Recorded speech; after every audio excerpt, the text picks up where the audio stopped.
when our empathy is really turned up, we have a tendency to get very caught in and involved in the language of another person. Like we become the emotion of the conversation. When that happens, it's just very overwhelming, right? And when we are in a state of overwhelm, we have no access to our logic and our reason. And so it makes it really easy for us to say things we don't mean or find that place where we just shut down, can't really navigate the situation. Hey, everybody. We've had some of the most incredible guests coming to you these past couple of months. The amount of expertise and knowledge on these cutting edge topics is something we really hope that you enjoy. And if you do, it would make a huge difference to us if you could rate, review, and subscribe the podcast. It helps us to get more guests, better experts, and talk about all of the things that are really important to you. So give us a love, give us a lot of love, and don't forget to subscribe so you get all our new episodes. Hello, everyone, and welcome back to the Thick Thighs Save Lives podcast. I'm Rachel, and Kelsey's out having a baby. But I have a really, really cool episode for you today. I have an amazing guest. Cynthia Kane is here. Cynthia, welcome to the podcast. Thank you. You guys are so lucky today because I have the communications guru. If you are struggling, okay, it's not an if. You are struggling with communicating with other people in a way that maximizes your potential. And Cynthia has so much expertise in this area. Her new book is coming out in January. It's called The Pause Principle: How to Keep Your Cool in Tough Situations. It's available for pre-order. She is a renowned corporate communications expert, a mindfulness instructor, a best-selling author, and a certified meditation instructor. So I brought you the best, and she's going to teach us how to have better interactions with our people every day, and maybe some people that are not our people. Yeah. Thank you so much for coming on, and I'm so excited to have you. I like to equate communications as a coach with running, which is like but it's one of those things where, like, when I program deadlifts, everybody is very invested in the how to. They want to get it right. They want to know, they feel that there is a certain system, and they want to make sure that they're maximizing their efficiency to not get injured. When I program running, everybody just goes out. I know how to run. Mm-hmm. I've been running since I was a kid. I know how to run. And not knowing that there actually is a correct way to run, and that you could be running in a way that is hurting your potential or potentially causing injury. I think of communicating as the same way. Like, everybody thinks we know how to do it, but do we? Yeah, I love that, because it is exactly that, right? We all have a certain way that we've been communicating for most of our lives, right? And sometimes what we find is that it's not working. And then we have that aha moment where it's like, oh, well, maybe I could learn a different way of interacting. And people don't necessarily know that it's a learned behavior, right? So it's something that it's like, because we learned how to talk, we know how to communicate, but we don't, right? And that's just true in most of our interactions. We can see it clearly if we get into arguments or, heated conversations. Sometimes we just lose our way and we don't even know what we're saying or why we're saying it. And afterwards we're confused about even what happened, right? But yeah, it really is the same. It's more that we have these past experiences. We've been modeled certain types of communication growing up. We've had, lots of people in our lives influence how we interact. And it's really not common for us to just step back and think, how am I actually interacting? How do I want to be interacting? And what's the best way forward to be able to do it? It's a really difficult and introspective kind of full stop to say, like, am I getting across the way I want to get across? Mhm. And I think, it's a lifetime worth of work, but you have so many like game changing, life altering tools. And I want you to be able to share that with some of our audience. First, though, you help people communicate better every day. Yeah. And I want to know kind of a little bit about your background and what led you here, Mhm. because this is a very interesting field to Yeah. study and teach. So is there like a moment for you where you were like, this is my path? Yeah. Well, I mean, I didn't grow up thinking that I wanted to help people communicate in a kind, honest, and helpful way. I was a really horrible communicator, like extremely passive aggressive, very judgmental, like queen of shutting down, slamming doors. Like I love that stuff. It feels really good for me to do that. Um, and I didn't realize though that it was affecting my relationships, how I was interacting. And I'd been with my first love for about 7.5 years, and we had decided to grow apart and then hopefully come back together again. And we had come back together 4 years after we had split, and then he passed away unexpectedly 3 to 4 months after that. And that moment just completely pulled out everything from underneath me, right? And I was really this kind of blank canvas. And I was trying to figure out how to feel better here. And so I was, taking all the classes, doing all the, kind of coaching, books, like anything and everything to figure this out.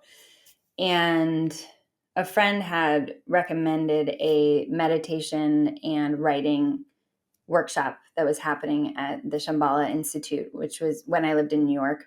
And so I went there and I learned how to meditate, and I learned the elements of right speech in Buddhism. And suddenly to me that was like my aha moment of like, okay, this can help me, like this can help me out of my suffering.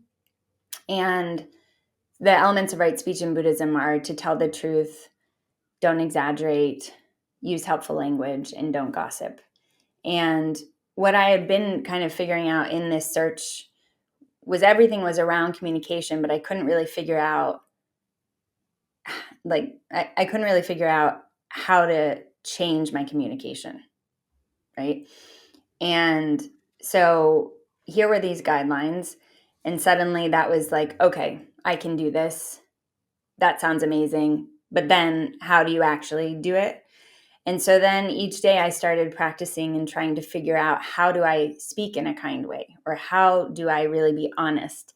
And so first it started with how I was talking to myself, then that shifted, and then it changed how I was talking to others, and then it went from there. And I was noticing how different my interactions were because I was changing my practices around communicating, right?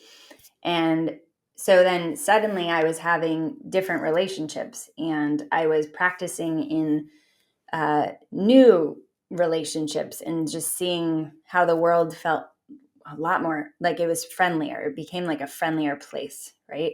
And I was starting to have more difficult conversations and not getting passive aggressive or lashing out or like walking out.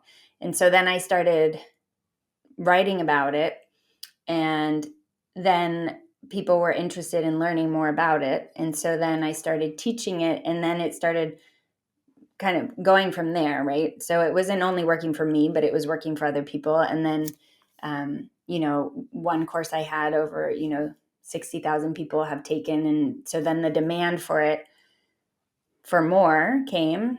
And then I started my training program and working with people more. So it really came from that loss, which is, um, it's a real personal attachment I have to the work that I do. And it's a real passion I have because it's something that I practice daily. And it's also something that I really love sharing with others because it really it changes everything. You know, communication it's not just how we communicate with each other, but it's how we communicate with ourselves, how we communicate with our, our pets, our like our plants, our car door, our, our house, whatever it is. So, yeah, that's how I got into it. It's really not a path that I ever thought would be, but here it is. So yeah. First of all, thank you for sharing such a heartbreaking Yeah. and really earth shattering event for you. Mm. I just often find that the most powerful experts in any field that we talk to have this deep connection to their work through personal experience. Mhm. And it just makes them who they are, and it makes what they do so much more powerful for other people. So Yeah. I just want to thank you for, sharing that, and just being able to pull yourself out of the depths Mhm. with these practices. I mean, and then sharing that with others is just that's really really unique and powerful work. So thank you for Yeah. that. One of the most innate human needs is the desire to feel understood. Mhm. And I think, all right, I'm going to ask you, Yeah. do you think most of us feel heard and understood on a regular basis? No, I do not think so. I think we want, like you're saying, we want to feel understood, and that desire can actually get in the way of feeling heard, right? And so it's hard to say this, especially as somebody who works in communication, but it's not about being understood. It's more about that heard aspect, right? Because being heard and being understood are very different. And really the need that we have is acknowledgement, right? Like to be acknowledged in to be seen, right? With our language or what we're saying. So I think that in our day to day, we don't get the acknowledgement that we are seeking because we don't know how to acknowledge, like, we do not know how to acknowledge other people often without becoming what's happening for somebody else or taking on the story that someone else has, right? Oh, it's, So, it's so true. I think one of my most favorite things to come out of online interactions, and we see it daily in our fitness group, mm, is just, when someone shares something that's really big and really powerful, just the words "I see you" yeah, is just like sometimes all that's needed, because like sometimes we word it, we did, and then we end up, you're right, in this, like, in there with them, and we don't know how to separate, and then it's this kind of whole thing. But what everyone really wants is mm, to feel seen. So that's yeah. a really powerful thing. And I mean, you can even see it with children a lot. Like, I think you see a lot, kids show us a lot when it comes to communication, right?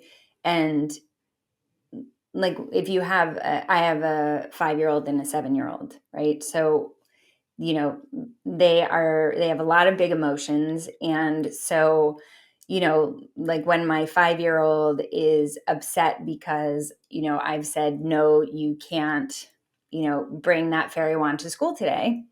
Um, you know, it's it's more meeting her and saying, I get it, like I understand, or I see that you're sad about this, you really wanted to take this to school.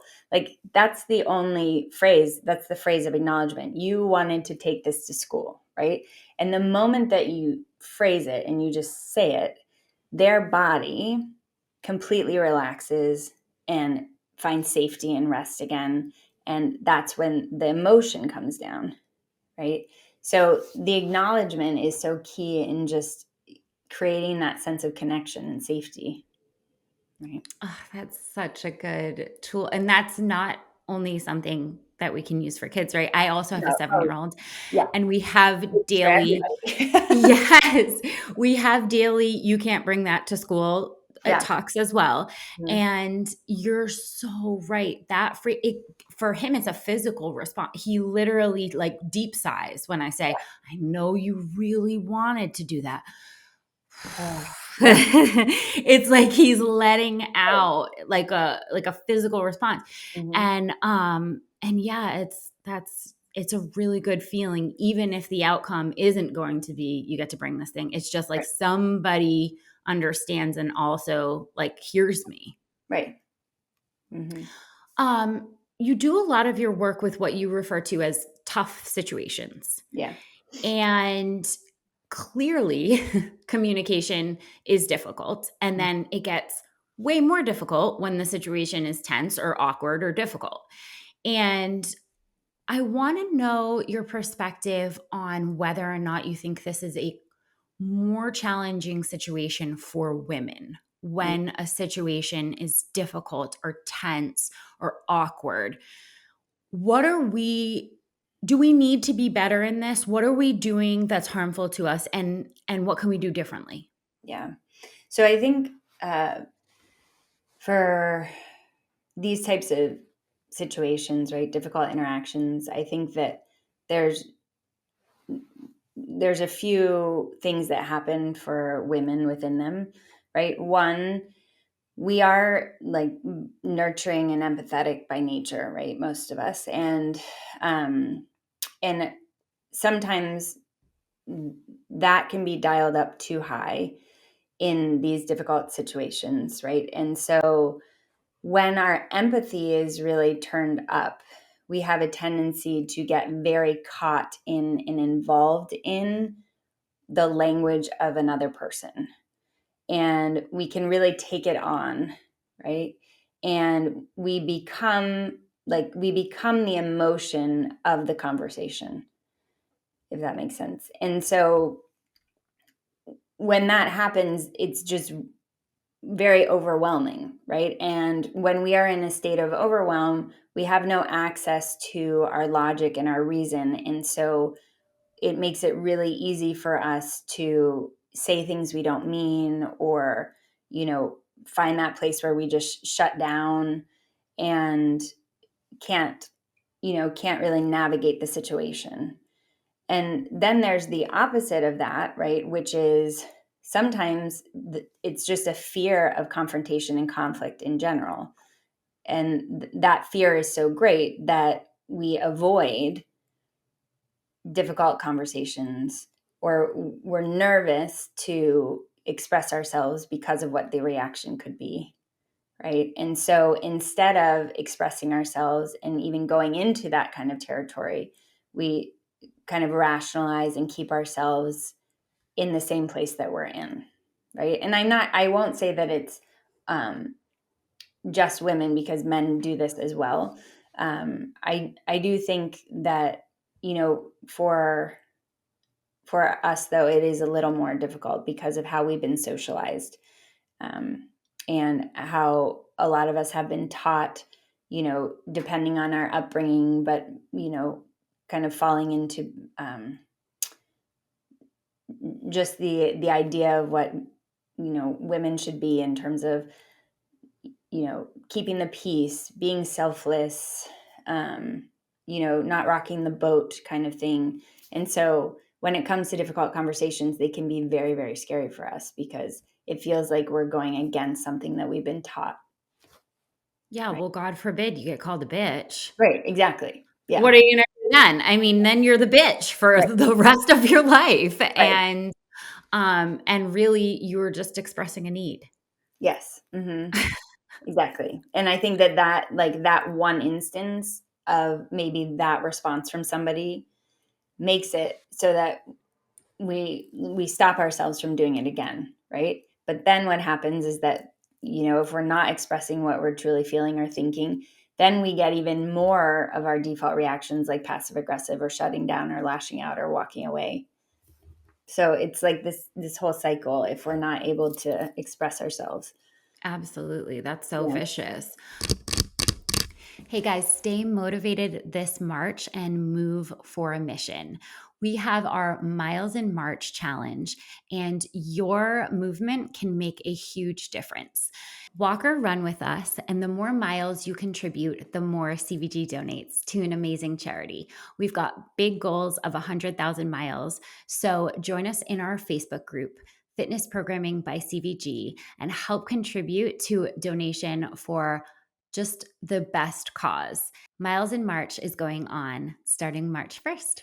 I know that a lot of the women that I've talked to, when they think about difficult or tough situations, one of the things that a technique that has been really helpful is just rehearsal. Mm. And like, mine's in my shower. Yeah. But like I actually have to go about saying the words out loud. I don't know why I can't just rehearse it in my head like a normal person, but I have to verbalize it. So I'm like in there talking to myself. Mhm. But it's a really helpful technique for me. And I've heard a lot of people for prepping for what might be a difficult situation or interaction. And you kind of have your, not lines, but you have your prep where you feel like, okay, I can do this. Yeah. But what happens when we are put on the spot? Like, what are the best techniques to have positive interactions with others if we have this in real time and we don't have time to sort of prepare? Mhm. Yeah. So I really believe that communication begins in the body, right? A lot of people will focus really on like speaking and listening, and I really believe that to be able to navigate conversation, it starts in the body. So paying attention to the sensation in your body during a conversation is really important. Understanding, like if you think about it now, think about a difficult conversation that you've had and what was happening in your body. So maybe your heart was beating faster, maybe it felt like kind of nauseous, like you felt nauseous, or maybe like your throat gets tighter. But there's something happening in your body when you're in a difficult like that there's a moment in a conversation where something becomes uncomfortable and you can feel it in your body, right? Most of us ignore that feeling. Most of us, you know, don't pay attention to it, or we, try to fix it. But the work in the difficult moment is you feel that sensation in the body, and that's your body saying, okay, I'm uncomfortable here. I'm going to react in the way that I usually do, and I need to protect myself, right? So, what you're wanting to do in the moment is you're going to feel the sensation. That sensation is going to be your cue to know, okay, I need to calm my body right now because my body has to feel safe. It's like safe body, safe words, right? Or like calm body, calm words. So, you feel that sensation, and maybe you can just like, rub your sternum, or maybe you rub your ear, right? Or you could potentially just put your hand to your shoulder and bring it down to your wrist on both sides. You're just soothing your body in that moment. Like you're acknowledging, okay, I'm uncomfortable. I just need to let my body know it's safe, right? And you can talk to yourself in that moment too. Just say like soften or open, and your body relaxes. And then once you're relaxed and in that moment, then you can look at the other person and have the conversation. Wow, it's like sort of an interruption for the autopilot. It's like, It's I like feel have an this. interruption.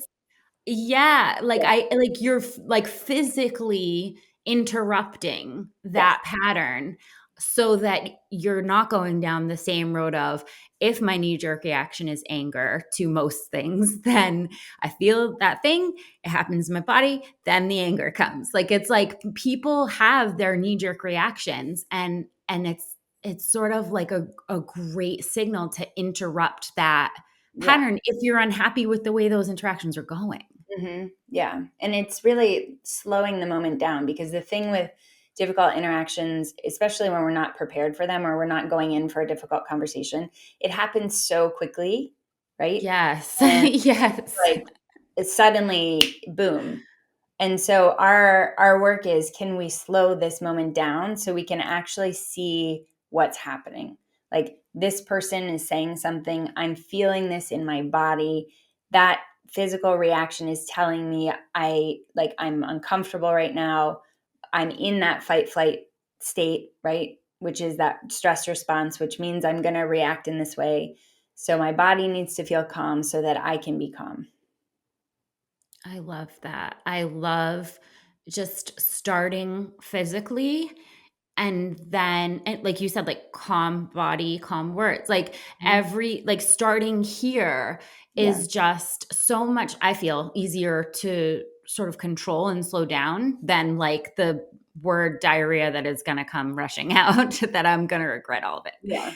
And it's also, I mean, it's the idea of becoming more of an observer or witnessing what's going on instead of becoming what's going on, right? Because it's so easy to fight with the words, right? To like argue with the language. Um, and instead, it's challenging ourselves to pull back and to see, okay, what am I seeing here? Like, what's actually happening? Can I see this as separate from me so that I can, you know, keep everything intact so I can interact in a way that feels good for me and the other person? Oh, that's so hard. It is hard. And That's that's why so it's a hard. practice, but it is like, I really think communicating is a practice, and it's something that you get the opportunity to practice anytime, any day, right? And just feeling the discomfort in the body and starting to play around with it. What happens when I don't do anything about it? What happens if I, just inhale for 5, hold for 5, and exhale for 5? Is it still there, right? It and just starting to see and play with, how can I shift my response in this moment? What's helpful for me? You're so right. What do we get an opportunity to practice more per day? I mean, Yeah. posture maybe, Yeah. but that's about it. I mean, we're communicating on a extremely regular basis, and there's so many opportunities to Mhm. just, all right, okay, all right, we're Yeah. safe. We're Yeah. safe. Yeah. So many opportunities. I And to love that. really becoming more intentional about it, right? So you're more Yeah. aware of yourself in a conversation, not in a way that prevents you from having a conversation, right? But more, you're just aware that you want to be interacting in a certain way. And if you want to be interacting in a kind, honest, and helpful way, then that means the moment that the interaction starts to go into hurtful territory, it's your responsibility to reset the conversation, right? To keep the integrity of the conversation intact, not to like give in to what is easy, which is our default behavior, right? Are you sure it's not the other person's I responsibility? I know. I wish it were too, believe me. I do, but it's Uh, so hard when you we know don't what? I'd rather understand. have it. I'll take it. Yeah, I'd rather have it because you know what? I always say, like with these like things, like I'd rather be steering the boat yeah, than, just be on the ride. So, all right. All right, we'll take it. We'll take yeah. it and we'll hold it. Um, on that note about others, I Mhm. want to talk to you about bias for a little bit because so much of you know our communication and how clearly we feel we're being Yeah. is dependent on how the other person is hearing Mhm. and responding Yeah. to the way we're communicating. And everybody is coming in with conscious and unconscious bias in the way that they communicate. Mhm. What are we supposed to do about that? Like, what if we're doing our very, very best and we're just being misunderstood? Yeah. So, and sometimes that does happen, right? Sometimes you're not gonna every relationship you're in is not going to end with like a little, bow and beautiful wrapping on it. It's just not going to be that way. But it's more about knowing that you've given it like your all, in the sense of, if you've had 3 conversations with someone And each conversation, usually within a difficult conversation, there's 3 types of difficult conversations. There's either you're sharing something, I call it sad. You're either sharing something, you're asking for something to be different, or you're making a decision. Most of the time in our difficult conversations, we go straight to the decision and we forget about sharing the discomfort, which is really the first thing. So if you've had 3 conversations and they've all been the same conversation and you still feel misunderstood, right? It might just mean you need to be having a different conversation. It might not be the right conversation to get you the outcome that you're looking for, right? Um, and usually the conversation we think we need to have isn't the conversation that we need to have. There's a seed, and the seed is what we want to find, right? We want to find the root of what is really the challenge, because once that is dealt with, then you won't have the conversation again, right? Like things will either change or they won't change. And it's all information gathering. So if you express yourself and the other person can't commit to a change or doesn't understand what's happening, one time, that's gathering information. It happens a second time, gathering information. It happens a third time, and then you're like, okay, so this is what I'm seeing. This person isn't able to, or we're not able to, or I can't in this situation. So now I make a decision. I choose whether this is the right, relationship for me, or I choose whether I continue to spend a lot of time with this person, or I choose to maybe have different conversations with this person, or I allow and accept that this person is the way that they are, and I either am okay with that, or I, find another avenue to go down. Does that make sense? Um, Yeah. but a lot of the piece with misunderstanding is, can we allow people to be who they are, right? Like, and even if we disagree or even if we have different beliefs and maybe the person may not ever understand us, can we allow that? And can it be okay? Does it have to be a problem, right? That's a question. That's Yeah, a big question. Does it have to be a problem? I the idea of radical acceptance is something that I'm working on personally. yeah, And I think that it is a concept that, everybody has thought of at one point in their life when they have a reoccurring difficult situation. yeah, Um, but I really want to hit on the 3 types of conversations that you talked about, because I think that is so profound.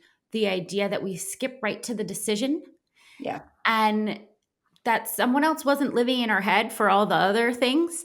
yeah. And to be fully heard and understood, we might need to share a little bit more of the background, but that's often, the harder things to share because those are more vulnerable. A decision doesn't seem vulnerable, It's right?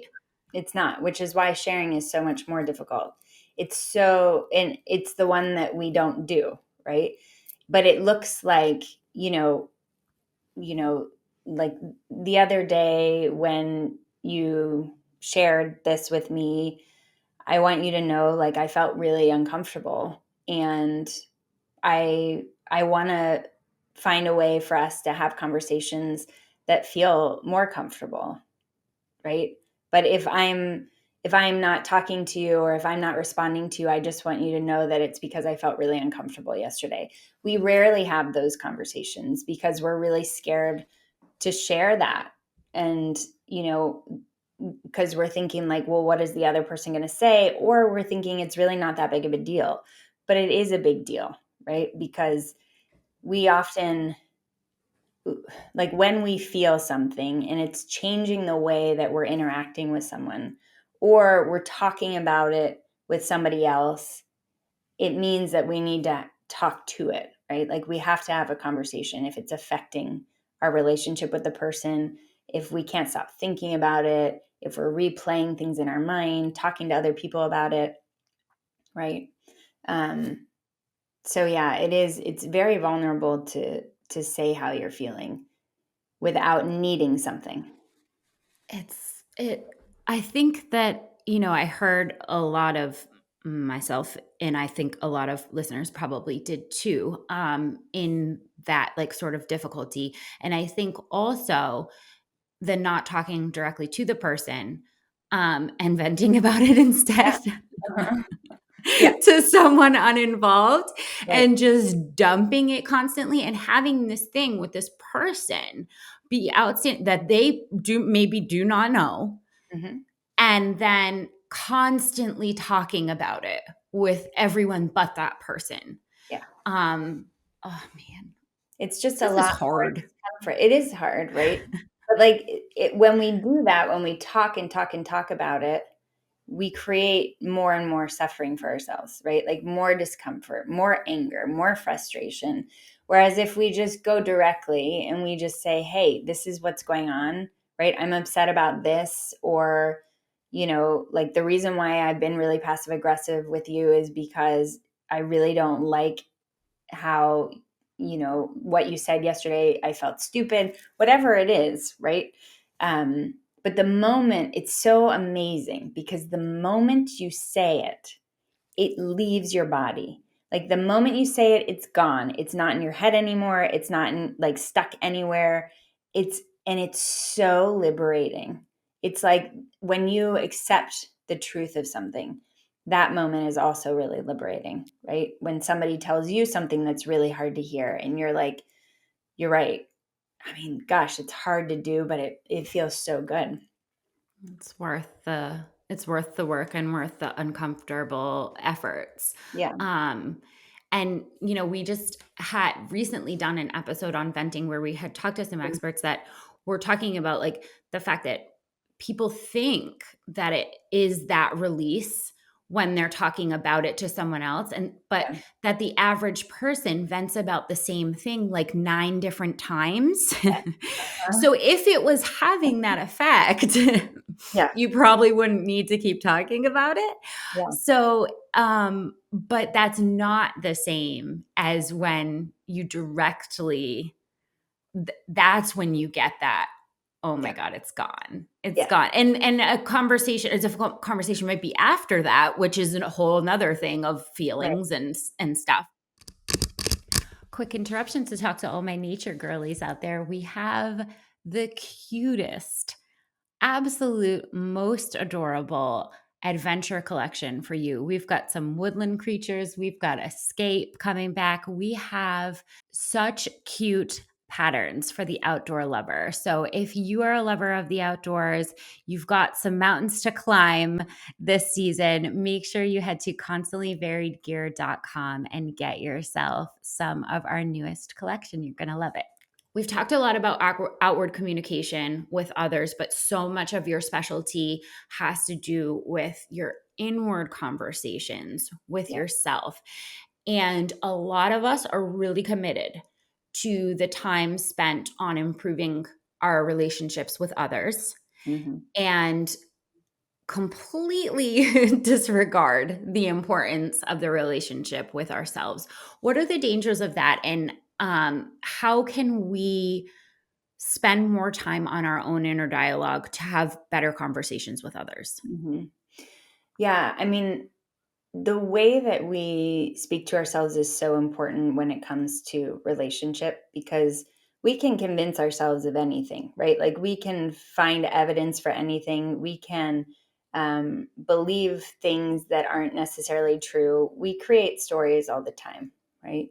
And those stories really affect how we interact with other people. If we're telling ourselves, that someone doesn't appreciate the work that we're doing and we have a meeting with them, our the way that we're interacting with them is going to be more like, it's just going to have more tension. There's going to be like an on edge factor. There's going to be like, if something is assigned, then the dialogue becomes it's like more like, this person has no idea. We get into kind of these stories that we perpetuate.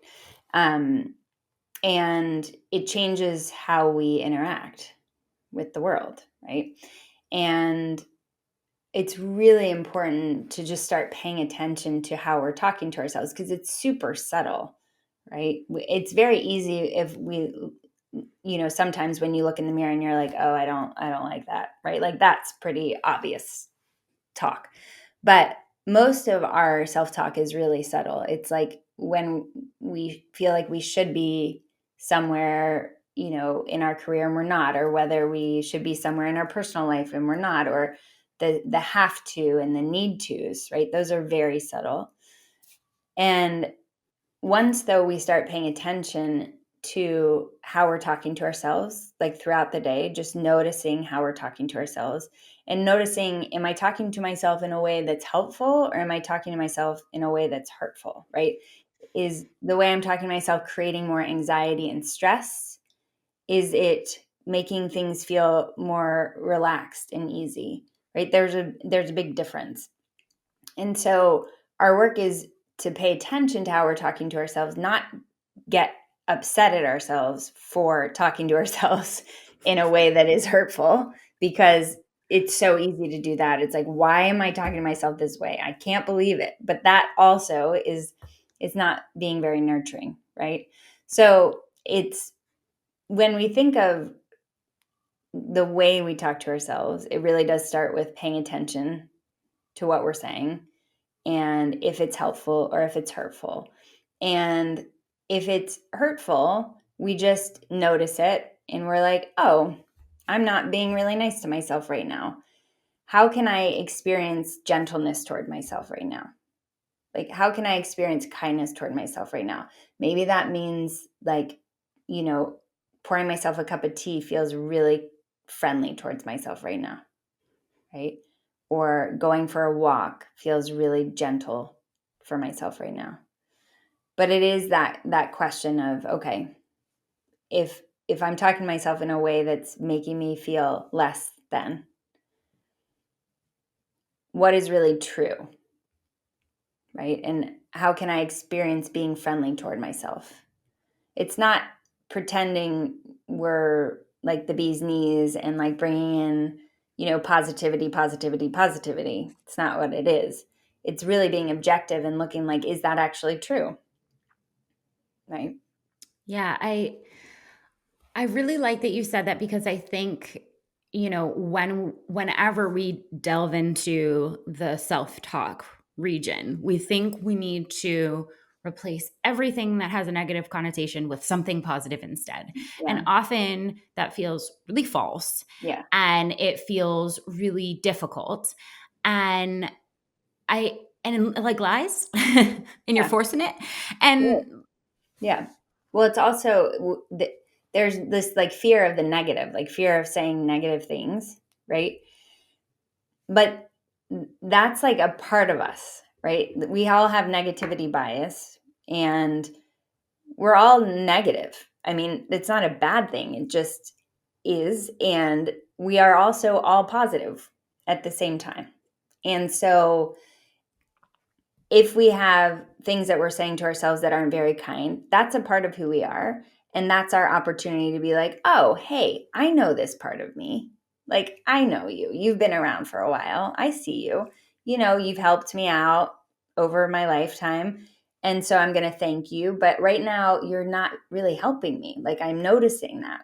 And so I'm just going to kind of put you down, and I'm just going to focus more on the more helpful side of me right now. It doesn't mean that I'm pushing that part of me away. I'm acknowledging it, like we talked about. Like, I'm acknowledging you. I'm seeing that this is a part of me, but I'm not interested in that voice being louder, right? it's a really big responsibility, and I think sometimes Yeah. overwhelming, to know how much power we actually have I know it's over it. It's sometimes it's scary, and it's like, I'd rather just be reactionary, and I'd rather just say this is my lot. But I think that the advice that you're giving of just noticing without any judgment is a way to get that ball rolling. And I also really like just the question of, is that true? yeah. Like, because, you're not where you want to be in your career. Are you a lazy piece of shit? Is that Yeah. true? Right. And just like, because those thoughts are going to come in, and they're waves, and there'll be another one coming soon. So we don't Yeah. have to get stuck on, oh my God, I can't have those thoughts. Yeah. But just questioning whether or not they are true. Does Mhm. everybody really hate you? Is everybody really against you? I mean, are these things true? Can just, like you said, before, it could just kind of interrupt a Yeah. pattern of Mhm. thought. Yeah. And I think it's also when we talk about self talk, it's usually we're evaluating ourselves in some way, right? Like we're judging ourselves most of the time. So it's like, what would this look like without judgment? Like, what would happen if I dropped evaluation right now, or if I dropped evaluating myself right now, or if I just dropped the judgment right now? Like, what would this moment look like? What would this interaction look like? Right? So different. Yeah. So different. That is definitely a tool that I think a lot of people can really find benefit in implementing. Um, okay, so I want to talk about, lastly, two Mhm. different kinds of people and where we can find improvement. Because for me, when I want to be heard, um, it's just so much aggression. It's like, I am just going to talk this to death Yeah. and use all the words because you're not hearing me, and I do not take any time to be quiet.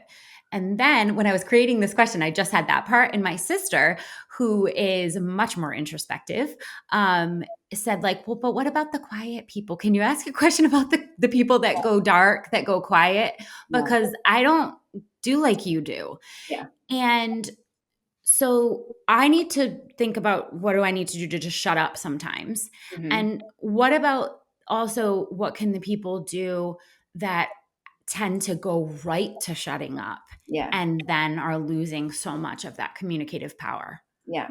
So you both will start in the same place, right? Which is that sensation in the body, which is going to like cue you to understand that you're about to shut down or that you're about to get angry, right? And like go for it. Or it's maybe you don't pick up the cue, but then suddenly you notice that you're shutting down or you notice that you're, you know, saying a lot of words. In that moment, your work as the one saying a lot of words is to force stop yourself, is to be like, oh my gosh, I'm like saying too many words. And you're going to express it to whomever you're with. And you're like, I'm saying way too much right now. I'm yelling right now. And I want to restart this. I want to start again. So I'm going to just take a minute and I'll take a breath and then I'm going to start again. So that's one thing you can do, right? For your sister, it's that noticing of shutting down, going inward. And again, choosing in that moment, if, well, it's different when we are like the shut down one. When we get quiet, it's because we have, well, for both of you, there's a fear, right? And this is how you both protect yourself, but differently. But when we get quiet, um, that is really the moment to go inward and to really ask yourself, what do I need to say here, right? Like, what is really bothering me that I need to express, right? So it's like you're being force stopped. I think of it like the emergency brake, kind of, and your sister is being like pushed forward. Is that helpful? Yes, it's so helpful. It's so helpful, and it's so interesting that they're both fear-based. Yeah. Right, both of those responses, because one does not look very fear-based. Right. One doesn't. Yeah, and I think, it's really hard for the aggressive ones, the eights, to go to tell people that, and explain to people that this reaction is actually a vulnerability Yes. response, Yeah. because it looks a lot more cleaner It does. in the shutdown people. It looks like, oh, I've hurt you. But so many times, she says that a lot of things to herself Yeah. about that interaction, but never to the other person. And then we're just back there. We're just back Right. there again. Yeah. And so for her, it's going inward and really thinking, what do I need in this situation? And it might not happen actually in the conversation, right? Like maybe the conversation is there, the quietness is there, it ends. She goes into another room and she sits there and she processes and she thinks, what just happened? Right? Like this person just said this. When they said this, I felt this way. What do I need to ask for from the other person so that I don't feel this way again? Right?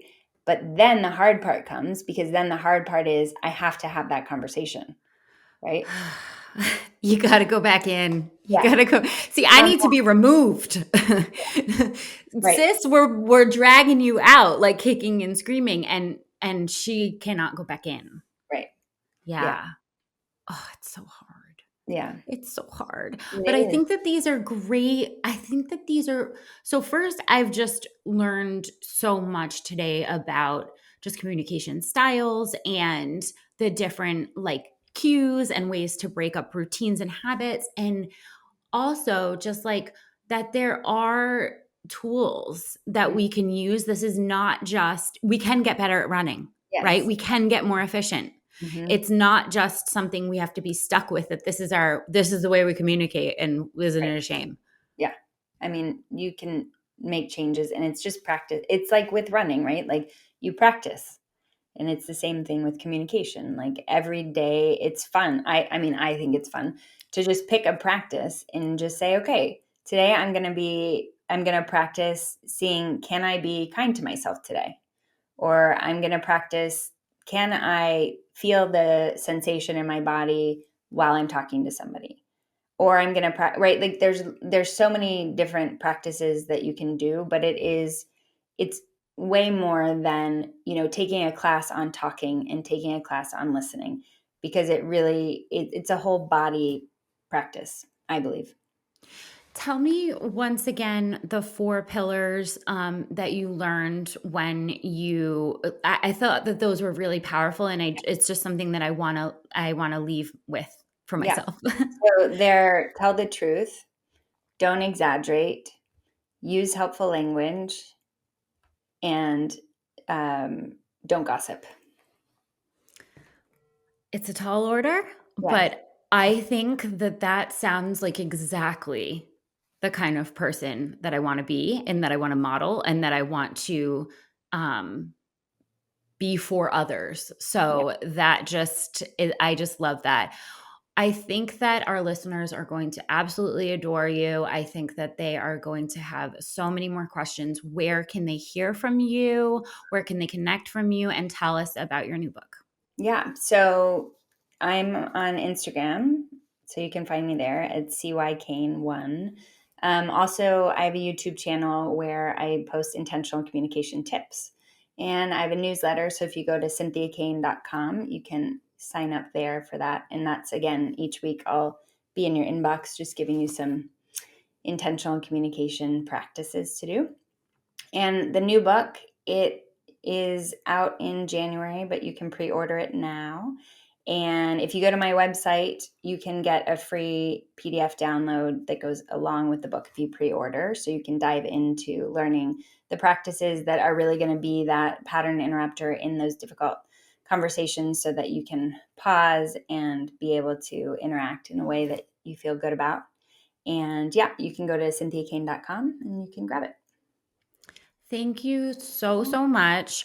We're all going to be better off for this, you guys. I'm leaving this feeling like real confident that I can have the kind of interactions that I want to have, that the people around me deserve and that I deserve.